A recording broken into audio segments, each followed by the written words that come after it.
பேரலை நேயர்களுக்கு வணக்கம். பிரதமர் மோடி பொய்யே சொல்ல மாட்டாரு அப்படின்னும் அவருடைய வார்த்தைகள் திண்டுக்கல் பூட்டை விட பலமானது அப்படின்னு அண்ணாமலை சொல்லியிருக்கிறாரு.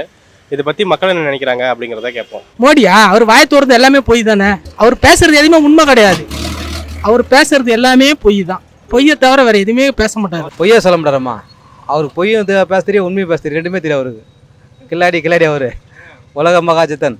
சாதிக்கிறதுக்கு பொய் பேசி சாதிப்பார். பயங்கரமாக பொய் சொல்லுவார். சும்மா சொல்ல வேண்டியதான். நான் ஹரிச்சந்திரன் பொய் பேச மாட்டேன், நானே சொல்லிக்க வேண்டியது தான். எந்த இது வந்தாலும் அவர் பொய் சொல்கிறதா அவர் வேலையே.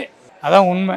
நம்பவே முடியாது அவர் வார்த்தைலாம். தமிழ்நாட்டில் யார் நம்புறாங்க? அவர் ஊரில் குஜராத்தில் நம்பலாம், மற்ற ஊரில் நம்பலாம். தமிழ்நாட்டில் யார் நம்புறாங்க? இனிமேல் நம்பவே மாட்டாங்க. அவர் தான் அவர் பேசுறது உண்மை தான். அது நம்ம தான் கரெக்டாக புரிஞ்சுக்கணும். என்ன சொல்லிட்டு சிரிக்கிறீங்களே? ஏன் பின்ன இந்தியாவை மாத்திரன்னாரு, இந்தியா தான் மாற்றிட்டாரு. அதுதான் பாரத்னு மாற்றிட்டாரு. இந்தியாவே பாரத்னு மாற்றிட்டாரு. வேற என்ன வேணும் இதுக்கு மேலே? அண்ணாமலை சொல்றது எல்லாமே பொய் தான். அவர் இன்ன வரைக்கும் எதுவும் உண்மையை சொல்லிக்கிறாரு. இப்போ இடையில ஒரு பேட்டியில சொன்னாரு, திமுக இந்த 1000 ரூபாய் பணம் போடல, அதை போட சொல்றேன்னு அண்ணாமலை உண்ணாவிரதம் ஸ்டேக் பண்ண போற இதை சொன்னாரு. மோடி இப்போ இந்த 5 லட்ச ரூபாய் 6 லட்ச ரூபாய் இதை போடுறேன்னாருல, 15 லட்சமா? அந்த 15 லட்சத்தை போட சொல்லுங்க. ஸ்டாலின் போட்டதை நாங்கள் வாங்கிட்டோம், எல்லாரும் வாங்கிட்டோம். நான் வாங்கிட்டு இருக்கேன். நான் சொல்றது என்னன்னா, அண்ணாமலை கிட்ட மோடி இந்த 15 லட்சத்தை அவரை போட சொல்லுங்க. இப்ப அண்ணாமலை பண்ண போற ஸ்டைக்கு ஸ்டாலின் கிடையாது, மோடிக்கு ஸ்டைக் பண்ணிட்டு இருக்காரு. பொய்ய பேசல, உண்மையை தான் பேசிட்டு இருக்காரு. அதான் 5000 கொடுக்குற எல்லாத்துக்கும் 5 லட்சம் போடணும், ஒருத்தருக்கும் போடல. அதெல்லாம் பொய் தானே. ஒரு அதான் 15 லட்சம் தரேன்னு சொன்னார். அதில் பொய் தானே அது.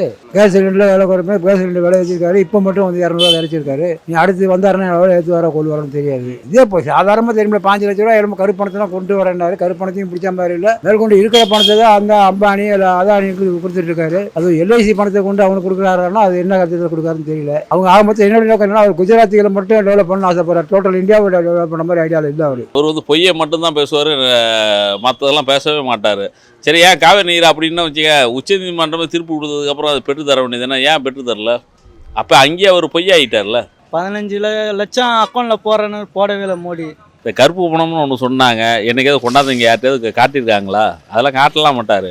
அவர் அம்பானிங்க அதானிக்கும் தான் சொந்தக்காரரை தவிர இங்கெல்லாம் யாருக்கும்லாம் இருக்க மாட்டார். அவரோட வார்த்தைகள் எல்லாம் திண்டுக்கல் பூட்டை விட வலிமையானதான்.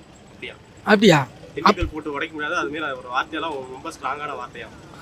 சின்ன குழந்தைய விட்டாலும் உடச்சிடும். அது அவர் அரசியல் அப்படி. ஆட்சிக்கு அது அது அது அராஜகமாக தான் இருக்கும். அராஜகம்னா அது அவங்களுடைய செலவாதிகாரமாக தான் இருக்கும். இன்னும் கொஞ்ச நாளில் நாட்டை வித்துட்டு போயிடுவாருன்னு நினைக்கிறேன். அந்த அளவுக்கு ஏகப்பட்ட பொய் இருக்கு. ஒரு ஸ்டேட்டாக வித்துக்கிட்டு இருக்கிறாரு. என்ன தமிழ்நாடு ஒரு துண்டா நின்றுக்கிட்டு இருக்கு.